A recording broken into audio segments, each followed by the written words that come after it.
What's up, guys? Just want to give you an update on our little regenerative chicken system here.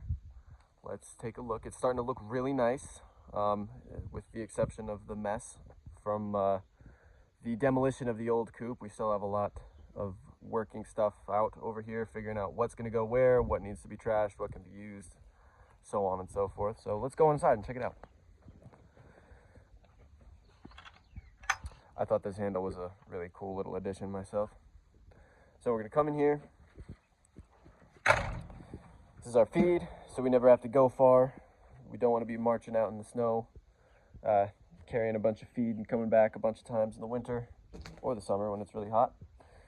Fill this guy up. They eat to their heart's content. This is this bin is some cocoa core that we had left over that was just kind of sitting out. Nobody's gonna do anything with it, so I've been adding this, sprinkling it in with the kitchen scraps every time that I dump them in here to kind of add a little bit more carbon to our nitrogen from the kitchen scraps. Down here is a worm bin, little vermicompost here. I'll take a section of whatever I'm dumping from the kitchen, feed it to my red wigglers that are going on in here, and that will have to be another video because I'm way too lazy to lift this thing and open it up right now. So here is our compost, and this is probably the first time today that I have not seen them in there absolutely going crazy. It's probably because I'm in here and they're not quite used to me yet. But yeah, as you can see, this is going swell. Some beautiful compost right there. And you know, we're not exact, but we're really trying to keep it, you know, 1 part nitrogen, 2 parts carbon. Carbon being the straw, the spent bedding, wood chips whenever we can get them, which we actually are in the middle of looking for right now, and then our kitchen scraps, our yard trimmings, etc. So here's our chicken watering system, which is temporary. I'm eventually going to have it automated on like the little drip nipple things the chickens can come and get, so I don't have to worry about the water. Really want to try to automate this as much as possible to eliminate the work and make it so that it gives me more than it takes. And that's what makes something truly sustainable, right? So these guys have been getting up onto these 2x4s and roosting at night and pooping right down into the compost, through the chicken wire into the garden bed over there, which is obviously awesome. So we put this, you know, little roost stick where they can come and sit and poop away. This ground is only bare for now. Like I said, I'm in the middle of trying to source some free or cheap hardwood wood chips, mulch, right?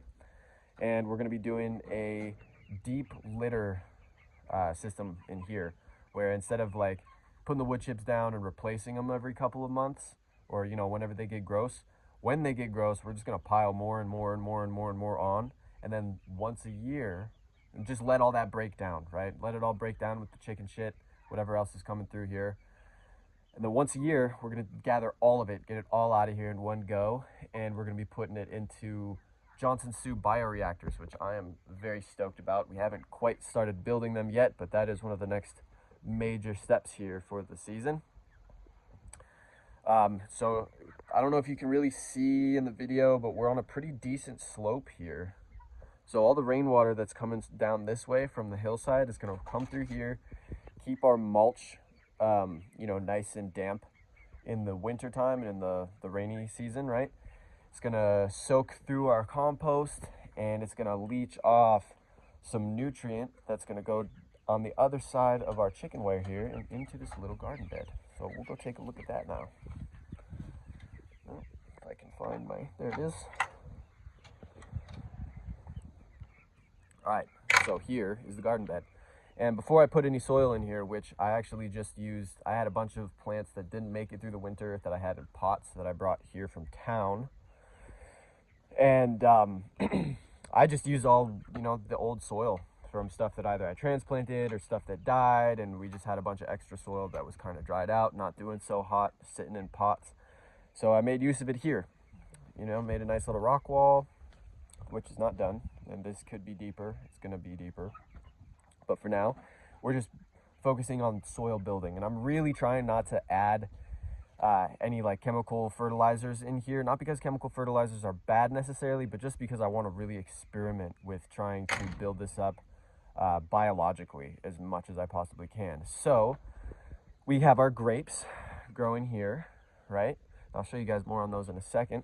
But so here we have some comfrey, Bakken number 4, right? And these guys have like 8 to 10 foot taproots that are going to go and mine minerals from the subsoil layers. And their leaves, you know, everything's stored in the plant, right? The leaves die off relatively quickly within a couple months. And you know, this is a small one. This thing will get, you know, this high by the time the snow rolls around, hopefully. And it's good for chop and drop, right? So I'm gonna take the leaves, you know, pick one off here and there, bam, pick it off, tuck it underneath the mulch, right? And it's super high in nitrogen, so it's gonna help everything just kind of kick off the decomposition, right? It's gonna add those subsoil nutrients into this topsoil, this layer here, right? So it's gonna feed our grapes. It's gonna add living roots into the soil to help our microbiology continue to grow. Oh man, I broke another leaf off. Well, I guess it's pruning day. There you go, buddy. So then we got borage here, which is another dynamic accumulator. It does a lot of the same. As the leaves die off, it just adds to that mulch. We've got our, oh God, what the hell is this? You know what that is. I'm totally drawing a blank right now, guys. It's what you plant with tomatoes. So anyway, there is this right here that is some creeping thyme. It's going to be a little bit of a ground cover and just keep, you know, the soil protected. And like I said, we're going to get some wood chip mulch in here, some hardwood mulch, because you don't really want to use pine. It'll make it too acidic. Unless you're trying to make it more acidic if you've got super alkaline soil, which is okay. But yeah, so we've got another one of these unnameable flowers because I'm totally drawing a blank right now. And then the other day I went through and they're all seeds right now, but I sowed a bunch of cover crops up in here. So we've got like vetch, which is a nitrogen fixer. We've got clover, which is another nitrogen fixer. We've got buckwheat and sorghum, which are both going to grow some grains for our chicken friends over here. So I'll be able to just grab handfuls of that stuff, throw it right into them. Same thing with the comfrey. So these all the plants that are in here are going to be multifunctional plants. So for instance, this guy is going to be a ground cover. He's going to function that way. He's going to function by adding biology to the soil, by the living roots, creating soil structure, diversity, awesome stuff. And then we come out here and, you know, pick some thyme for meals and tea and whatever, which thyme tea is great. You should try it. And then same deal with these guys. God, I'm so irritated I can't think of the name right now. It's like one of the most common flowers. You can probably tell what it is, and I'm just special. So here is some yarrow. Same thing. Super attractor for the good microbes that you want in your soil. Really good soil structure builder. It's also super medicinal, so we're going to come out here and, you know, be able to harvest this for when the kids have fevers, for tea. It's also good as a topical herb if you got cuts. Helps coagulate your blood if you're bleeding.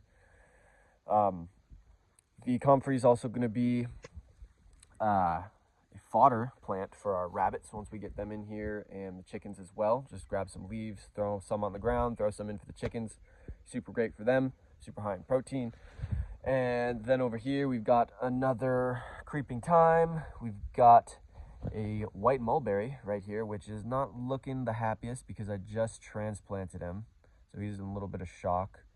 But this guy, the leaves are medicinal for humans. They're used, you know, in traditional Chinese medicine forever. I think they're like a liver tonic, and they're good for, it's an anti-diabetic, right? So these living roots are going to be in here doing what roots do, allowing those mycorrhizal connections and more diversity in the microbiology, right? The leaves, we're going to chop and drop for fodder. It's a great fodder plant. And then the berries, the kids can come out and pick them and eat them. It's going to bring in birds, pollinators with the flowers before the berries. And it's just an awesome plant all around to have. Feed the berries to the birds. And, you know, everything's kind of connected there, right? Marigolds. That's what the hell these are. Marigolds. Thank you. So anyway, yeah, that's our little system over here. So it's going to continue to build this soil for us naturally with as little input from us as possible as far as fertilizer goes. And we're just going to keep putting the right stuff in here so that the soil fertilizes itself. Because once you have the right microbiology going on in there, they create your fertility for you. So last little thing before we sign off here, check out these grapes. So we just put these guys up, and as you can see, this is a super healthy grape plant. I think this guy's like 7 or 8 years old, maybe even a little bit older. He's been here since long before I got here with the old coop.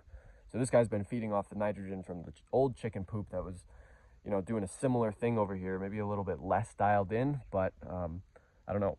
I wasn't here, so I can't really speak on it, but obviously he's benefited from whatever was going on here before. And look at all these.